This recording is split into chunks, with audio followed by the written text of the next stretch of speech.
मैं आप सभी को और समग्र देश की जनता को रामनवमी की बहुत बहुत शुभकामनाएं देना चाहता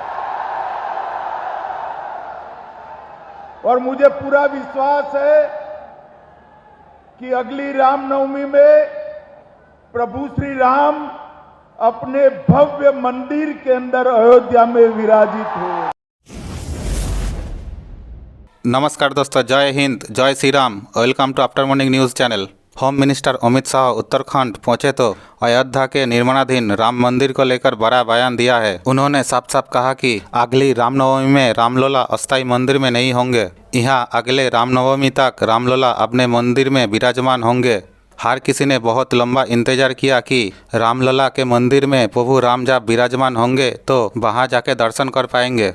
भगवान रामलला के मंदिर बंसी पहाड़पुर के पत्थरों से बनाया जा रहा है। सैकड़ों वर्षों तक इन पत्थरों की मजबूती रहती है। राम मंदिर को इस तरह बनाया जा रहा है कि भविष्य में कभी भूकंप भी आए तो भी मंदिर को किसी तरह का नुकसान ना पहुंचे। राम मंदिर की ऊंचाई 161 फीट होगी और अयोध्या एयरपोर्ट से भी मंदिर का शिखर दिखाई देगा। अयोध्या रेलवे स्टेशन से भी मंदिर का शिखर दिखाई देगा। भगवान रामलला के मंदिर में जाने के लिए कुल 5 प्रवेश द्वार होंगे। सबसे पहले सिंह द्वार होगा, दूसरा नित्य मंडल, तीसरा रंग मंडप, चौथा कोली और पांचवा गर्भगृह और परिक्रमा द्वार इसमें शामिल होगा। राम मंदिर में कुल 26 दरवाजा होंगे। पाकिस्तान तो पहले से राम मंदिर को लेकर विरोध करता आया है और अब जब 2024 में किसी भी शुभ मुहूर्त में रामलला मंदिर में विराजमान होंगे तो पाकिस्तान कुछ नहीं कर पाएंगे।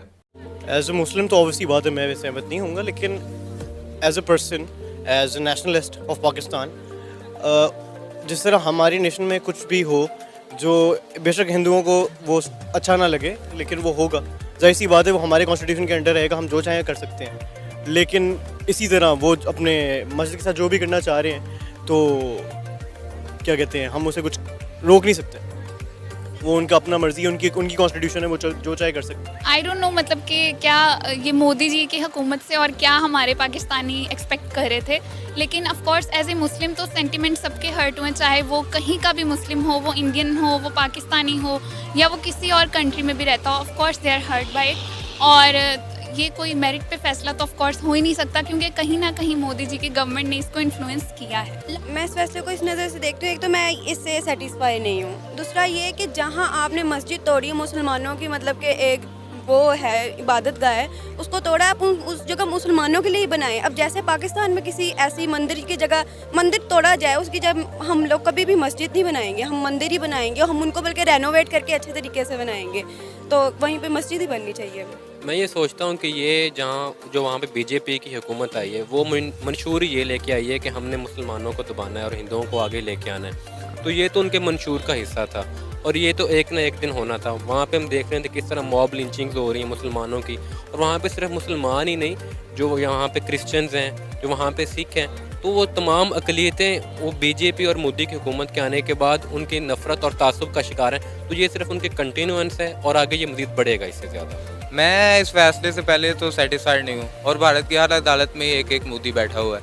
और दूसरी जानब अगर आप देखें कि पाकिस्तान में अक़लियतों को इस तरह से तोहफ़ा दिया जाता है। अभी हमारी गवर्नमेंट ने 400 टेम्पल्स को रेनोवेशन करने का सोचा है कि हम मंदिरों को उनकी तमीर व तरक्की करेंगे और अक़लियतों उनके तफद्दुल उनकी इबादत गाहों को महफूज करेंगे। लेकिन इंडिया इस तरह से अक़लियतों को हकूक़ नहीं दे रहा और वो जहाँ पर बाबरी मस्जिद थी वहीं पे रहनी चाहिए थी, उसको शहीद नहीं था करना चाहिए। अगर आप अलहदा अराज़ी दे रहे हैं तो वो आप मंदिर को दे देते ताकि वहाँ पे मंदिर दोबारा से तमीर के, लेकिन बाबरी मस्जिद को शहीद नहीं था करना चाहिए। हिंदू इंतहा पसंदों ने 6 दिसंबर 1992 बाबरी मस्जिद को शहीद किया था। ये मामला गुज़श्ता 27 साल से भारत में चल रहा था। ऑलमोस्ट 3 डेकेड्स कह दें, 3 डेकेड्स होने को थी। 6 दिसंबर 1992 में हिंदू कारकुनों ने बाबरी मस्जिद को मिसमार कर दिया था, जिसके बाद भारत में मजहबी फसादात शुरू हो गए और अब भारतीय अदालत उज़्मा ने तासुब पर मबनी बाबरी मस्जिद केस का फैसला सुनाते हुए बाबरी मस्जिद की मुतनाज़ ज़मीन हिंदुओं को देने का हुक्म दे दिया और कहा कि मंदिर की तामीर के लिए 3 माह में ट्रस्ट कायम किया जाए, जबकि मुसलमानों को अयोध्या में मुतबादिल 5 एकड़ ज़मीन दी जाए।